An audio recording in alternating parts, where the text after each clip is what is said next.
Hi friends, welcome to daily day task. இன்றைக்கி நம்ம வீடியோவில் எரர் வராமல் எப்படி நம்ம வாஷிங் மிஷினை ஹேண்டில் பண்ணுறதுன்றதை தான் எக்ஸ்பிளைன் பண்ண போகிறேன்.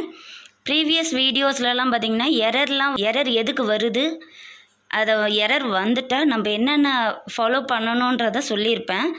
அதுக்கான லிங்க்கு கீழே டிஸ்கிரிப்ஷன் பாக்ஸில் கொடுக்குறேன், செக் பண்ணிக்கோங்க.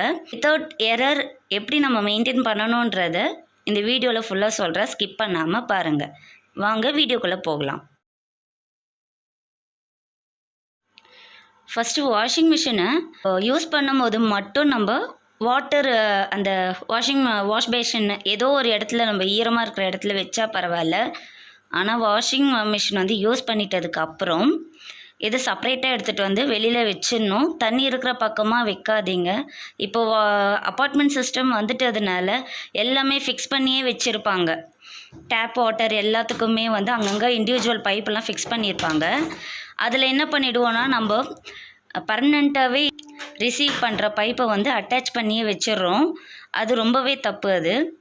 இதெல்லாம் ரிமூவ் பண்ணிவிட்டு தனியாக இப்படி எடுத்து வச்சிடுறது நல்லது.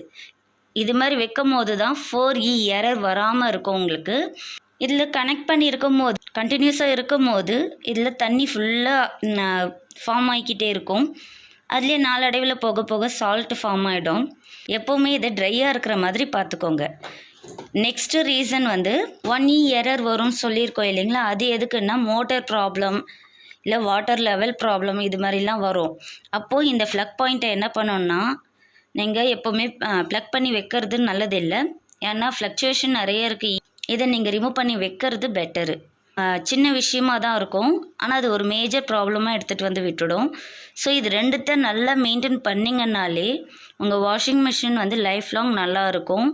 இதோட லைஃப் டைமும் வந்து கொஞ்சம் நல்லா நிறைய நாள் உங்களுக்கு கிடைக்கும். இதை கரெக்டாக மெயின்டைன் பண்ணுங்கள்.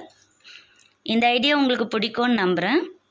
மறக்காமல் டெய்லி டே டாஸ்க் சேனலுக்கு சப்ஸ்கிரைப் பண்ணுங்கள். தேங்க்ஸ் ஃபார் வாட்சிங்.